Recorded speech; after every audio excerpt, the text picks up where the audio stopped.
How's it going, everybody? Welcome back to episode number 3 in our podcast series, Full Spectrum Real Estate Podcast. And so today for you guys, we have a very awesome topic that we'll be talking about. And I feel like there's a lot of curious people out there who may be, wanting to, find out more information, that are currently renting and would like to aspire to the home ownership goal, which I know a lot of people, pretty much would love to be able to be in that position. And so what we'll be doing today is talking about some of the main benefits of why it is so awesome to be a home owner versus renting, and kind of go in a little bit more in-depth review of that. And hopefully by the end of the podcast, any questions that you guys might have surrounding that topic will be answered. And if not, we are always happy for you guys to reach out in the comments below, and we'll get back to you as soon as we can. So without further ado, once again, Andrew Marshall with MHC Realty, and this is my partner in crime, Rick Gillespie with Homebridge. And so we'll be speaking to both sides of, how we can get you guys from point A to point B. And so, Rick, as far as your experience and what you've been seeing, I know you've worked with some renters and had success in getting them into houses. Right. And what's the initial response when they're kind of comparing the differences between the two, and, what stands out to you as far as what brings them the most happiness and joy? Right. Well, I will tell you, so when I first got in the industry, was new to mortgage. It was about 2013. And interestingly enough, I just really gravitated towards that first-time home buyer. Okay. Well, what are those? Typically, those first-time home buyers are renters. Yeah. Right? Yeah, makes so sense. They're renting, and so they'd come visit with me, and they would be like, hey, I really want to own my home. And you kind of walk them through this process of, well, why? Yeah. Right? Hey, there's nothing wrong with renting if it fits your scenario, but you could just tell within them they wanted something of their own. Yeah. But then we went a little further into the process of, if you really walk it out, so I'll get a little personal. Okay. And tell you Nothing wrong with that. My current situation has me renting. Mm-hmm. So I'm learning, wow, I've been a homeowner for years. Yeah. Got back into the rental piece, and it's just interesting where you don't feel as comfortable of putting a hole in the wall, or you always have this shadow of a landlord over you. Yeah, or the deposit. What are you doing? I had the guy show up. He's just like, hey, it's time for your inspection. I'll be there in a couple hours.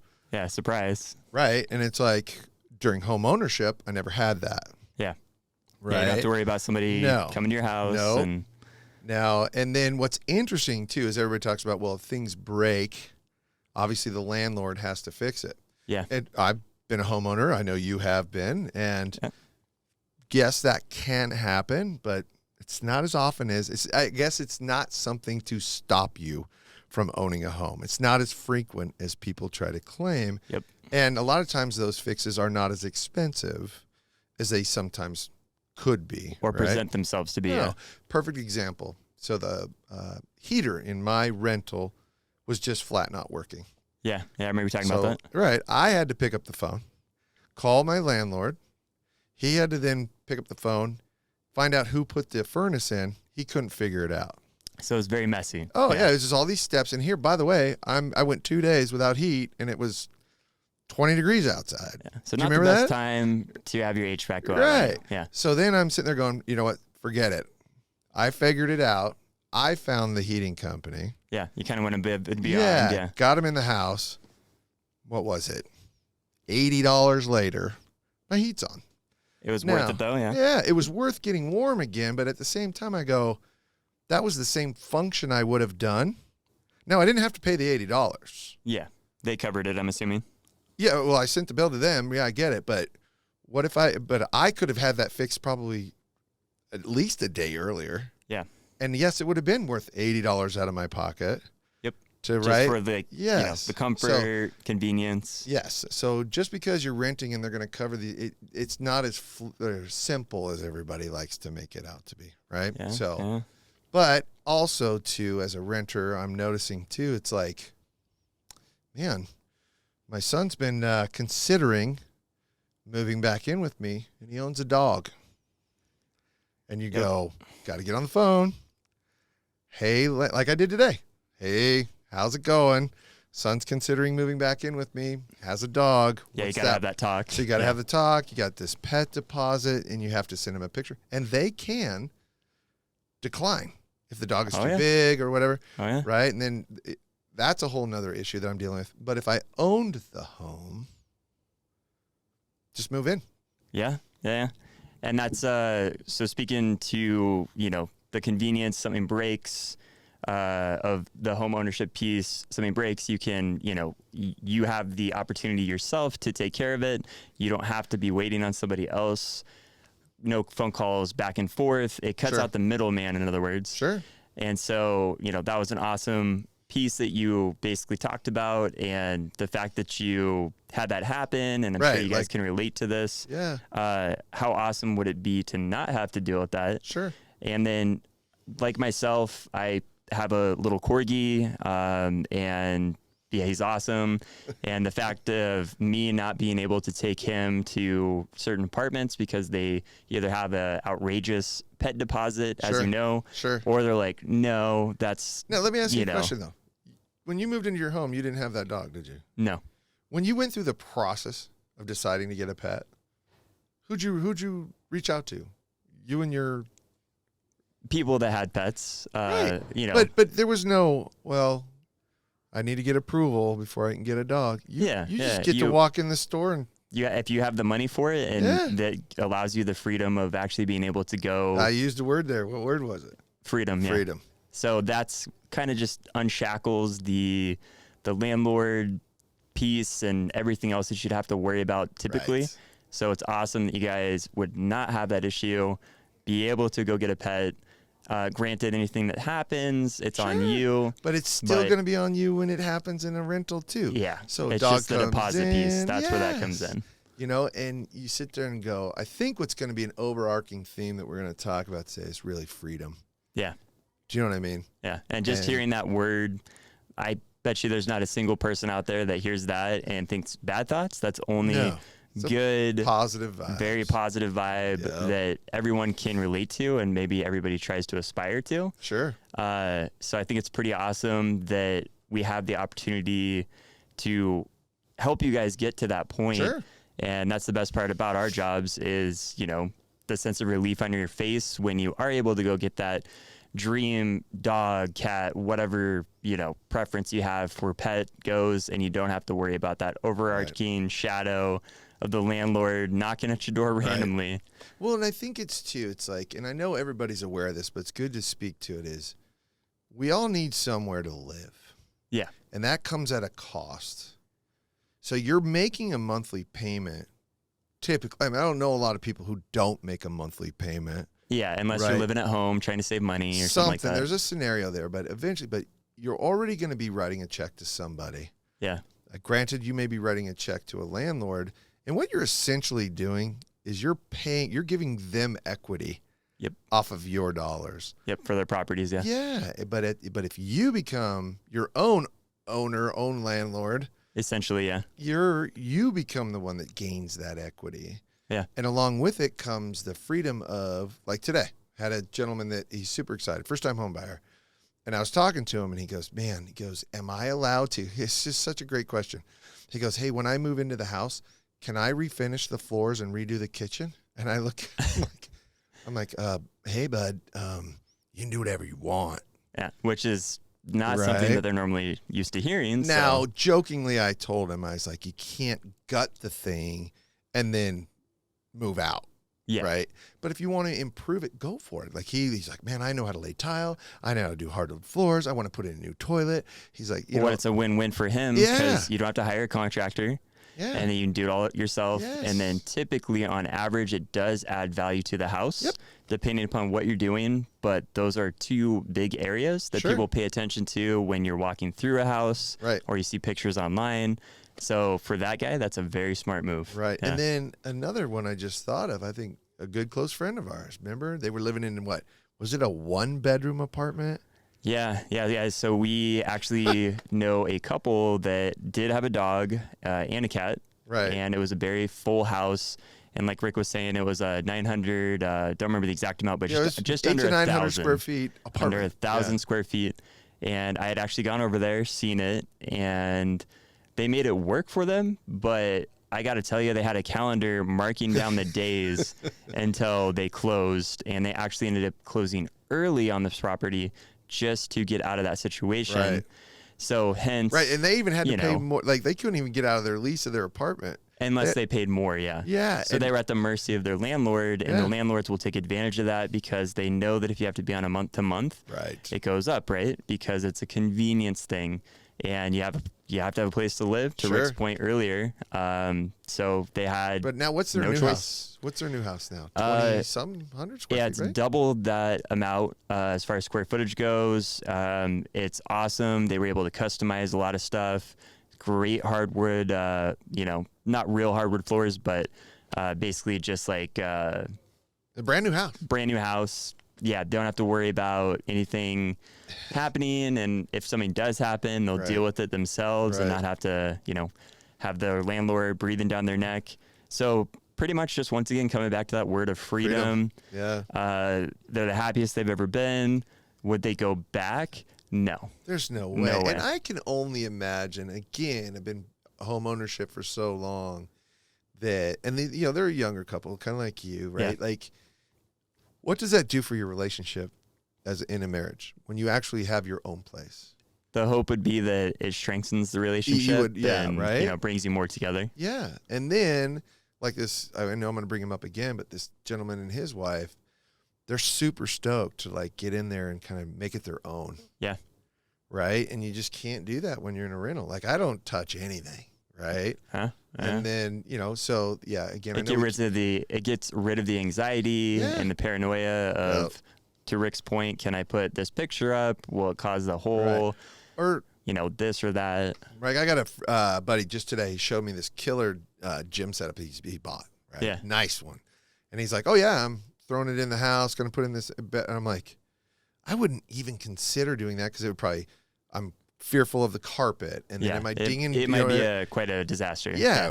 But hell, for him, it's like, yeah, we're going for it. But yeah, when you have that home ownership, it just allows you to kind of think freely. Yeah. Right. Yeah. You don't have to worry about, anything happening. And if something does happen, once again, it's all on you. Sure. And then, the whole going back to the equity piece that you brought up earlier. Yeah. Equity it's non-existent in rentals. Because you don't own anything, right? So how great, Let's define equity, because a lot of people hear that word and what it's really meaning, kind of from the mortgage side, right? Yeah. You take a look at, and how about I quiz you real quick? Yeah, absolutely. When did you buy your home here in Meridian? So I bought my house in August of 2019. Okay.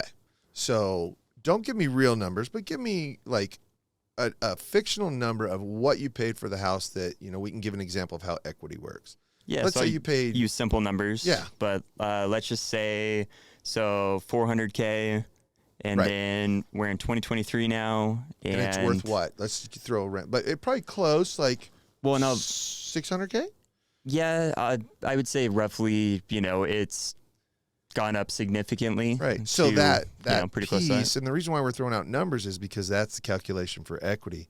So let's say Andrew bought a home for $400,000. He's been in it. He's making his payment. He's improved it. It's a beautiful home. Mm-hmm. Able to live freely, still making his payment, no different than he would if he was renting. But now the house has gained in value up to, let's say, a $600,000 value, right? Yeah. That's $200,000. That's your money. And that was in 3 years, granted. Sure. But, 3-4 years, but. Let's go ahead and reverse this and say that when you moved here, this investor bought that same house at $400,000, but you moved in as a renter. Yep. And you made that mortgage payment for him for the past 3 years. Yep. What do you get out of it? Well, and a lot of people will Nothing. look at that scenario and say, well, he got a nice house to live in. Oh, sure. This and that, and that would be true. But the downside is, to Rick's point, is that this guy, this landlord, you're basically not only paying his mortgage, but probably a little bit more that Yeah, he is, right. cash flowing on you. And Sure. cash flow is essentially any amount over the excess of the payment that goes directly into Mr. Landlord's pocket. Sure. And what sucks about that for, anybody that is renting is it's a catch-22 because, once again, I think anybody would argue that renting a house like yourself is Sure. far better than an apartment because your neighbor's not right. like right on your wall and they can't hear everything that you're doing and they're doing. So you get a little bit of freedom. And I think Sure. that that's worth paying more for. Sure. But once again, at the end of the day, you're allowing Mr. Landlord to not only get equity, but you're making his payment for him. And how cool would it be for you to be Mr. Landlord Yeah. as opposed to him Sure. in that scenario? And I think 9 times out of 10, anybody would say, yeah, heck yeah, I'd love to switch places with him. Right. So, and that's a great example of, let's show that, like, at the end of the day, if you made those rental payments to that landlord in the exact same house that you're living in, Yep. that $200,000 is now going to him. Yeah. So then you do the math and you just kind of go, well, shoot, what if, Rick, I'm able to rent for $2,000 in Meridian, but now to go buy a home, it might cost me $2,200 or $2,300 or $2,400. And you go, well, it's a little bit more expensive because of interest rates right now. Yeah, everything going. Yeah. But, okay, so you take $400 extra a month multiplied by 12 months is Yeah. what, right? You're like, well, that's a lot of money. It's $4,800. Oh, but wait a minute. What about the equity that I've gained? Yep. Right? So you're passing on equity by arguing that I'm just going to stay in the rental because it's cheaper. So really, if you think about it, the home ownership has its pieces. And of course, we spoke to freedom, but probably the biggest piece that everybody tends to use to kind of feel good about home ownership is the equity piece. Yep. Right. And I will tell you this too. So I've had repeat customers that were that first time home buyer that used to be renters. Mm-hmm. They circle back, and now the house was awesome that they got into. It was affordable. Yeah. Now their family's growing. They're having children. They're getting better paid wages, and they want to upgrade. Yep. Okay, what a beautiful piece to come see me now, and now you've got this equity that you've created, and now I can get you into a loan because you're bringing money to the table, and it reduces that payment because we get... It helps ease the burden, the stress. Well, it reduces things like mortgage insurance. Yep. Right? When you typically put a first-time home buyer into a home, you're going to have this extra $200 to $300 piece in their payment that goes away down the road. Yep. Okay. Hey, I have a better house for the same payment. Yeah. Oh, that sounds great. Also, now I've got this equity piece. My interest rate can be better. Yeah. Like, there's all these benefits, but you got to start the process. Yeah. You kind of have to cross that Yep. threshold and just- transition from the renting to first-time home ownership phase. Just do. And it can be overwhelming, give you anxiety. Sure. A lot of Sure. thoughts can creep in. So once again, that's why we are always here for you guys. We always try to be the expert in this area for you guys. It's a double whammy with Rick and I because if I don't know something, I can go to him. Sure. And when he doesn't have the answer, he can come to me. Yep. And so we can speak to both sides of it and really position you guys very well to get you guys from, our hope is not only peace of mind, but that just self-gratification, feeling of, wow, like, I can't believe this is happening finally. This is so much better. And almost like we kind of try and make it as easy as possible because, at the end of the day, we want you guys to win. And so, our biggest hope today, once again, was to, cover those topics with you guys. If there is something that you thought that Rick and I didn't cover or you'd like to find out more information about, definitely please comment below. And like I said, we'll try and get back to you with the answer as soon as we Absolutely. can. hope you guys did learn something today, and hope you guys feel a little bit more informed. Rick, anything else you'd like to say before? I would just say, like, speaking to you, where people have questions, education is key in this process. Yeah, absolutely. Right? And there is never, and I mean that sincerely, there is never a bad question when it comes to this. So the more educated you can be, you're going to end up you're going to be blessed by the fact that you know what's going on. And so I would just encourage people, please ask.